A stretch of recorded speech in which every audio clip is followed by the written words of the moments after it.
igam le inam sabang tat na tukol toy nagam nunua masyam di nang le gay mo puak ahi siam sin mom no ten igam zuni zai tha to sem ten zong zuni zai oi mi ten zong zai lang kon oyu hi nun nop zai la nau bang ka oi na pian nagam tua na pile pu na zun sa san si to lei sa gam lei hi nang le ken ni zun lo le qua nong zun ding ya lung tuat se lung hual kom ni bak bang toy ya bang zun ve ni ga gam ngai yo nang ngai sai la ka o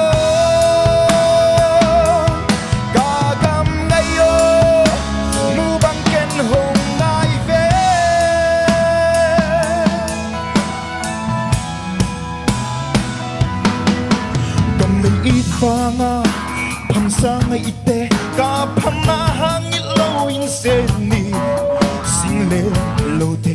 kan hin te song hum bit ni dong ta to sing va hôm nay hum su to sim thu le na gam bu pa ngai na te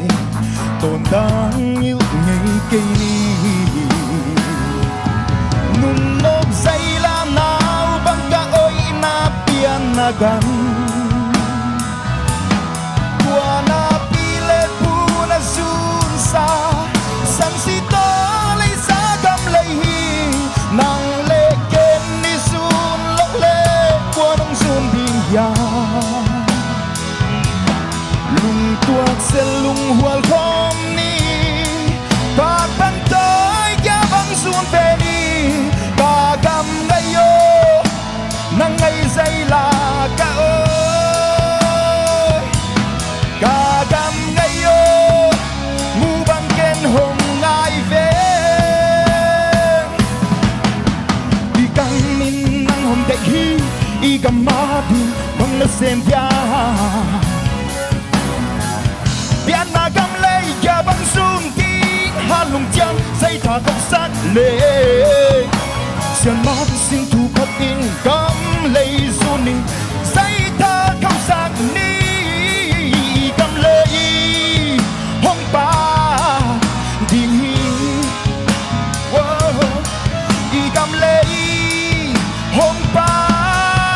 đi nung nop say la nao bang ka oi na pian na cầm na pile pu na zun sa san si to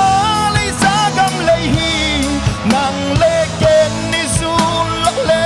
qua nong zun di ya lung tuak se lung hual kom ni bak bang to ya bang zun ve ni ka gam ngai yo nang ngai zai la ka o